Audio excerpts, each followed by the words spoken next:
Hi, this is Bob Perkins, founder and chairman of the AA-ISP. The AA-ISP is an international association dedicated to the advancement of the inside sales profession. It's great to be with you today. I'd like to share some of my thoughts around the state of the union of inside sales and this great virtual, digital, and social revolution. You know, it's so exciting to see what's happening with the whole movement around inside sales. You know, it really is a movement. So many jobs are being created, openings for managers and leaders, they pop up almost every day. Tools and technologies represented by our service providers, they really continue to expand to help us to be more efficient in our jobs. And companies of all sizes, they're making inside sales one of its most important sales strategies now and in the future. And as the founder of our growing association, I have the privilege and honor to help foster in a new era for our great profession of inside sales. And all of us here viewing this webinar, and many of you I know are members, collectively, we all have the responsibility for the future health and evolution of the profession of inside sales. And you know, if you're already a member, you know this mission real well. But if not, welcome to our community. I hope you consider joining us and claiming I'm in with 9,000 other passionate inside sales professionals. Well, let's get started. Let's take a look at some of the key highlights of the state of the union here of inside sales. The opportunities are pretty much endless. Our community is growing. As I just mentioned, we have over 9,600 members within the community, both individual contributors, leaders, also service providers. The job creation is incredible. In fact, the Bureau of Labor has a statistic that about almost 750,000, over 700,000 jobs for inside sales will be created since 2012, going out to 2020. As the AA-ISP does research, we found that 97% of companies of all sizes have adopted inside sales as one of its key revenue channels. It's really accepted. You know, gone are the days that we talk about inside sales riding in the back seat or the red-headed stepchild syndrome. Inside sales is really accepted. It's evolved to a critical component and sales channel for most companies. And we're seeing new roles created. There's really a recent growth and emphasis on the business development role, for example. That continues to grow, both internally as well as companies that outsource that. They're growing as well. The career advancement has never been stronger for inside sales. What we used to see as inside sales being a stepping stone for someone to go in for a couple of years and move to the field, although that still exists, it's not that predominant anymore. Today, we see many long-time careers that start and end with inside sales itself. And how about the adoption of social? In fact, that's what we're all gathered here today for the social summit. It's been amazing, and you know, it was really inside sales that were the first adopters of social, and they helped create the social movement. I like to say that modern day prospecting, social be a part of that, that was invented by inside sales. So it's an exciting time. And then the technology boom, it's incredible. We're seeing new software as a service companies pop up every single day that cater specifically to virtual selling. Yet we have our challenges as well. We know there's a tremendous candidate shortage out there, especially in the leadership ranks. Not too many years ago, if I was at a conference for inside sales, I'd ask how many inside sales leaders with VP in the title. We'd see one or two hands go up. Today, vice president, senior vice president, C-level roles are being created for inside sales or virtual digital sales leadership. It's incredible. And I'll also mention, especially for women, we it's been pretty much a male-dominated role, especially in leadership. We need and want more women, if this is their career desire, to take these leadership roles. In fact, the AA-ISP supports women in leadership at all of our conferences, we usually dedicate one of our sessions to women advancing in inside sales leadership. We still haven't got training and development right, although I got to say a lot of the companies now have a lot of the training companies, some of the smaller training companies have really done a nice job catering to inside sales. So take a look at them out there. Go visit the AA-ISP Service Provider Directory, and you'll see some great sales training firms. Lead quality, as you'll see, is still a bit of an issue with inside sales. In fact, I'm going to share some of these top challenges here in just a minute from our latest research. And then there's a senior leadership gap. It kind of goes along with this candidate shortage. I can't tell you the number of calls that I get from senior recruiters for jobs that never existed a few years ago that are paying incredible salaries and compensation packages for senior leaders. So we need people to take management roles, get a mentor, develop your career. We have a clear shortage at the senior leadership level.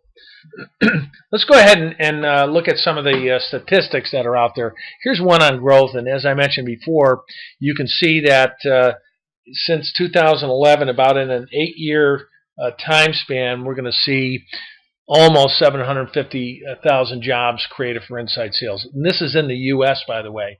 And you can see, it's a little hard to see from this chart, but the statistic is inside sales is growing at 3 times the rate as field sales, and it's for a reason. Let's take a look at the AA-ISP's latest research on top challenges and sales trends just briefly. You can go out to our website and get the full report, but I'd like to highlight a couple pieces. First of all, this is a very revealing statistic here. The team selling model, some of us know it as overlay, has always been by far the most predominant model that is deployed. In fact, not only a few years ago it was up in the high 60% range. Well, you can see now from this research, it's still the predominant model. But what we're seeing is that we're seeing a clear shift from teamed to discrete. And discrete meaning inside sales that carries its own quota, that has full responsibility for closing the sales without being teamed with any other resource, i.e. a field rep. This is a clear indication. It couldn't speak any more loudly about the fact that inside sales has progressed to its own spot in terms of carrying a quota and being solely responsible for the sale. It speaks volumes about how much confidence and how much the emphasis and the importance on inside sales that it has in companies of all sizes as a key revenue generator.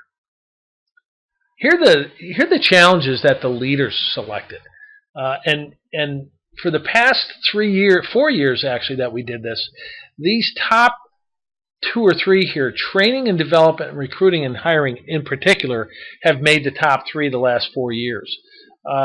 In close third place there is lead quality and quantity of leads as well.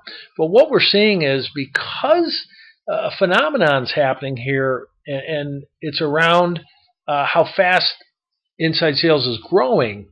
Because we're growing so fast, there's a shortage of highly experienced candidates.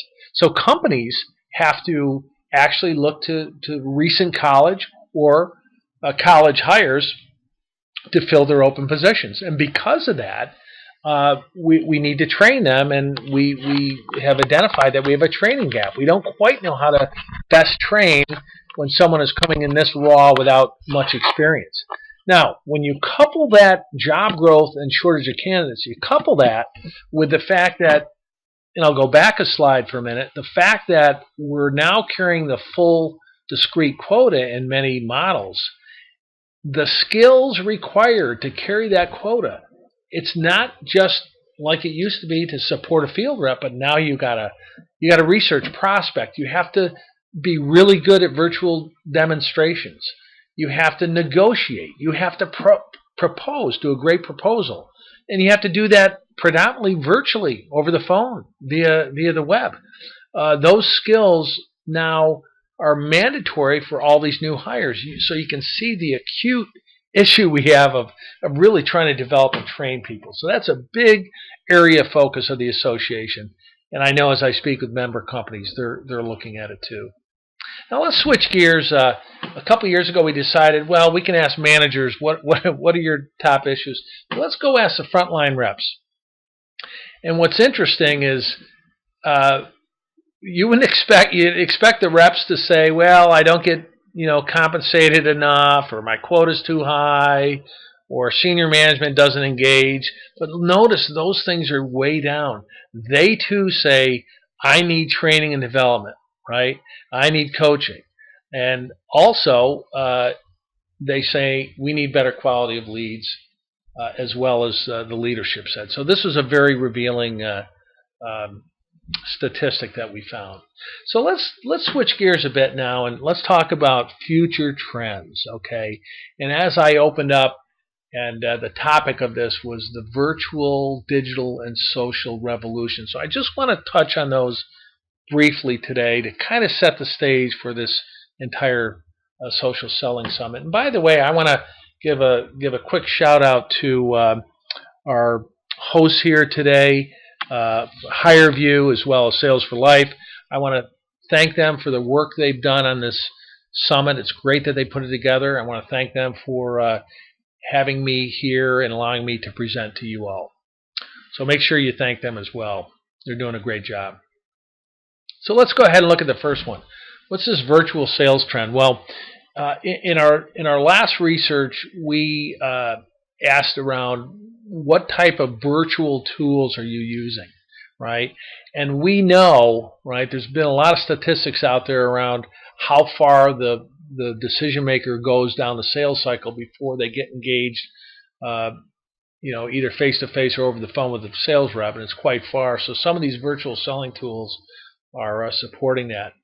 LinkedIn by far takes the #1 spot. And I'll talk a little bit about LinkedIn later, how it really has evolved into a highly social capable tool. A little bit more about that later. Look at this next one, though, texting, the use of texting. And I'm telling you, I remember 7-8 years ago when texting was starting to be normal, day-to-day occurrence. Maybe it was a little bit longer than that, 8-9 years ago, but I asked my team, how many of you text customers, and nobody raised their hand. Today, the last conference I went, I asked the same thing, and nearly every hand was raised.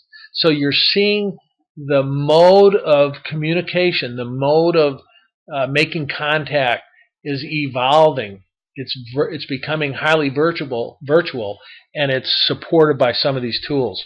The one disappointing thing that we found, and this was back in last January 2015, we found that live video was still pretty low. It hadn't been adopted that much. Now the good news is we just did a Cube of the Future survey, and if you had a chance to take it, thank you for responding. But we have found just in the last 6 or 7 months that the use of video and collaboration tools is on the increase. So that's a great trend. But pretty much the takeaway from this slide is the tools and the people themselves, right? The actual process of engaging with customers, prospecting, building relationships, it is done virtually.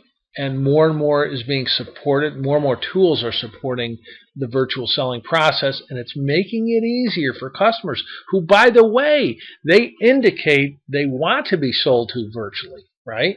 They indicate that. So these tools and the process and the training around that is only further supporting this. There's some pretty amazing tools on the horizon coming out to help support this virtual selling mode, if you will. Let's talk about digital sales, right? Now, this is a fantastic quote that a gentleman, a senior vice president with IBM, talked about. And this goes back a couple years, and I'll just quote him, and you can read along.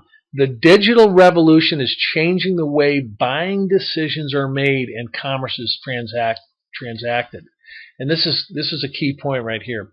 What individuals are experiencing as consumers, okay? So think for a minute. You and I as a consumer, right? What do? We we get on our laptop, we fire up Google, we do some research, we go out to product websites, we find out what we want to buy, and we get really close to buying. And sometimes we buy online, but how we act as a consumer now has transcended into the business-to-business world. So business leaders want to buy sometimes very complex and very expensive products or services the same way they do as a consumer. That's what this quote is saying. They want us to know them and understand their preferences and get the value from our expertise in new ways and on their terms. In other words, digital is central, not secondary. So this is a paradigm shift in how business-to-business decision makers want to interact and want to connect in the selling process itself. Let's go ahead and just touch briefly on social sales trends. And this picture here that you see was taken right out of LinkedIn Social Selling Index. And I thought it was appropriate, not to say that LinkedIn is the only social tool out there or it's important, but what we're seeing, and as I talk to other sales leaders, and as we go to all the AA-ISP conferences and the chapter meetings around the world, literally, we're seeing LinkedIn as a more and more important social tool. And you see here their social selling index. We'll just take a second here. Take a look at the things that build up that score, right? Are you building strong relationships? Do you engage with insights? Can you find the right people? Are you creating a professional brand? So really these things are a shift from the older prospecting methods, which kind of is, smile and dial, right? Call until you get somebody. Talk to them about your product. This is a whole different world, and it was really embraced and adopted early by inside sales. In fact, I got a great little story I'll share with you.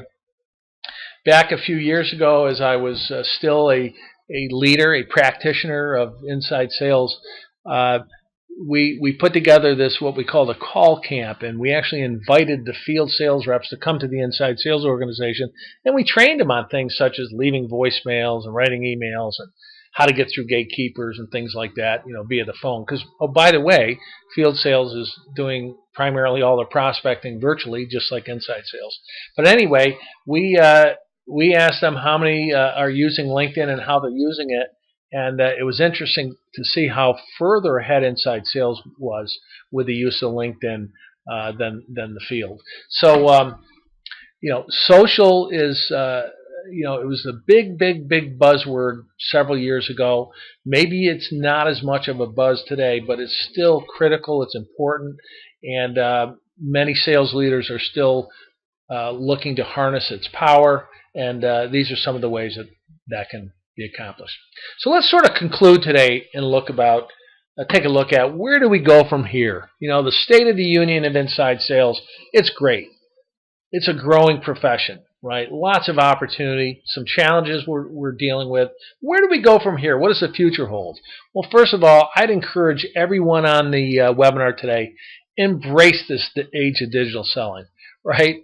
I was at a meeting just this afternoon at a former company, and I was talking to the CEO, and he was picking my brain about inside sales. And he kind of looked at me and said, the old sales rep carrying the bag and spending all the time entertaining, we're becoming dinosaurs. And we all kind of laughed about it.